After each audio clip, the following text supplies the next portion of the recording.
BCS হলো এমন একটা গোল, এটার পিছনে যদি কেউ ছুটে অ্যাকচুয়ালি তার ডান এবং বাম কোনো কিছু রাখা যাবে না। দ্যাট মিনস তার ডানেও চিন্তা করা যাবে না, তার বামেও চিন্তা করা যাবে না। অনলি তার সামনে একটাই গোল এবং any how he has to achieve it. তাকে এটা ধরতে হবে, অ্যাচিভ করতে হবে। কিন্তু আমার মাথায় তখন দুইটা already goal has been set up, যে বিসিএস দিতে হবে প্লাস একটা খামার করতে হবে। তো আলটিমেটলি এজন্য আমি পিছিয়ে গেছি, যে আসলে পরে আমি দেখছি যে আলটিমেটলি বিসিএস থেকে আমি কি হয়ে গেছি এই চিন্তার জন্য পিছিয়ে গেছি। তো তখন তো ভাবলাম যে না, এখন আমাকে যেহেতু আমি ওটা হয় নাই তো এটাকে আমাকে ধরতে হবে। আমি জানি না এটা কেন হয়। আমি যখনই কাজ শেষ করে বাসায় আসি, আমি যখন ওদের দিকে তাকাই, actually that is not money factor, but ওদের দিকে তাকালে মনে হয় যেন আমি অনেক অনেক অনেক হ্যাপি। শুধু এখানে তো আরেকটা বিষয় থাকে যে শুধু হ্যাপি হলেই তো হবে না, মানি মেকিং এর বিষয়টাও তো এখানে থাকে। তবে এখন আমি যে সিচুয়েশন আছি, আমাকে যদি কেউ 2-3 লাখ টাকার স্যালারি দিয়েও যদি কনভার্ট করে, আমি যাবো না, আমি এখানেই থাকবো ইনশাল্লাহ। হ্যাঁ, যে আমি এখন যে অবস্থানে আছি, এখান থেকে আমাকে যদি এর থেকেও বেশি অফার করে, আমি যাবো না, আমি এখানে আছি। কারণ আমি জানি, কারণ আমি একটা স্ট্রাগল করেছি, একটা 4 বছর একটা স্ট্রাগল, আমি যে স্ট্রাগল করেছি, অবভিয়াসলি আমি সারা জীবন কি আমার এখনো মনে পড়লে আমার গায়ের লোম দাঁড়িয়ে যায় কিছু বিষয়। সেটা হলো স্টিল নাও যে লোম দাঁড়িয়ে গেছে আমার শরীরে, শুধু কিছু কথা মনে পড়ে।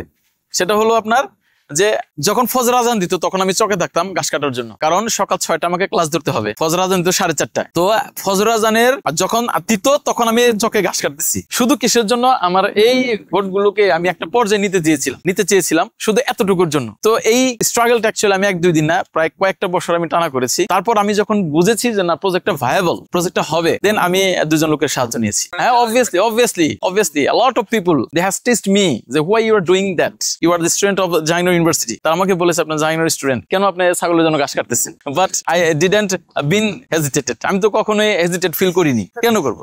উত্তরটা ছিল that is the best but you don't know. আমাদের অ্যাকচুয়ালি এটা বলাটা আসলে কাউকে ছোট করা না। আমার এখানে আপনার বইটের স্টুডেন্ট থেকে শুরু করে, বইটের টিচার থেকে শুরু করে বিসিএস ক্যাডার পর্যন্ত আসে। ওনারা আসে জাস্ট একটু রিক্রিয়েশন নেওয়ার জন্য, এবং এমনকি ছাগল কিনেও নিয়ে যায় ওনারা শখ করে। এই যে এই ছাগলটা, এটা 2 মাস বয়স। হ্যাঁ, এটার ওজন আছে এখন 18 কেজি। 2 মাস 18 কেজি ওজন এটার। এই যে দেখেন, আমি উঁচু করতে পারতেছি না। হ্যাঁ, এটা হলো আপনার আমাদের যে স্থানীয় যে ছাগল, ওর সাথে আপনার আমাদের যে ব্রিডারটা আপনারা দেখতে পাচ্ছেন, এই যে ব্রিডারটা, এই ব্রিডারটার সাথে আপনার হলো ক্রস করে এই বাচ্চাগুলো আমরা পাচ্ছি। এবং আমাদের প্রত্যেকটা বাচ্চা ইনশাল্লাহ সেম। আমরা মূলত জাত আপগ্রেডেশন নিয়ে আমরা কাজ করতেছি। মূলত আমাদের স্থানীয় বা বাংলাদেশের বা আমাদের এলাকার স্থানীয় যে আপনার ক্রস ব্রিডের যে ছাগলগুলো ছিল, এই ছাগলগুলোকে আমরা নিয়ে এসে এর সাথে পিওর বিটলের সংমিশ্রণ করে আমরা 100% বিটলের দিকে যাওয়ার একটা প্রজেক্ট আমরা হাতে নিয়েছি। মাশাআল্লাহ, অলরেডি আমাদের প্রায় 3.5 বছর হ্যাজ বিন ফিনিশড। আমাদের স্থানীয় যে গোটগুলো আমরা পাই বা ছাগলগুলো আমরা পাই, এই ছাগলগুলো আকৃতিতে একটু ছোট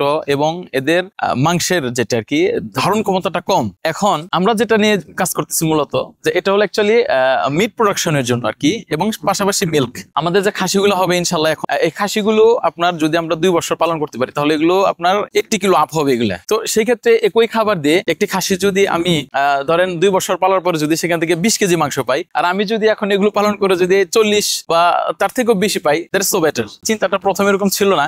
এটা মূলত প্রথমে একটা শখ ছিল। জাস্ট প্রথম আমরা 4টা বাচ্চা কিনেছিলাম ছোট ছোট 40,000 টাকা দিয়ে। তখন অ্যাকচুয়ালি চিন্তাটা এরকম ছিল না, বাট কেনার পরে তখন মনে হলো যে না, আসলে এটা তো অন্যভাবে এটাকে নেওয়া যায়। তখন আমরা চিন্তা করলাম তাহলে কি করা যায়, এটাকে বেটার কি করা যায়। দেন আমরা একটা সিদ্ধান্ত নিলাম যে তাহলে এটাকে জাতটাকে আপগ্রেড করে একটা ভালো একটা অবস্থানে নিয়ে আসা। কারণ বাংলাদেশের মার্কেটগুলোতে বা বাংলাদেশের প্রেক্ষাপটে গোট এর যে মিটটা, এটা সো ভ্যালুয়েবল। তো সেই জন্য অ্যাকচুয়ালি আমাদের এটা নিয়ে কাজ করা। ক্যাটেল যেটা আমরা চতুষ্পদ জন্তু, যেটা আসলে এদের প্রতি একটা ফ্যাসিনেশন ছিল অনেক আগে থেকেই। বাট আমি যখন জাহাঙ্গীরনগরে ভর্তি হই, আমি জাহাঙ্গীরনগরে 40 ব্যাচের স্টুডেন্ট। তো আমাদের জাহাঙ্গীরনগরের অপোজিটেই আপনার জাতীয় জীবন প্রশিক্ষণ কেন্দ্র ছিল। তো আমি সেখান থেকে একটা ট্রেনিং নিয়েছিলাম।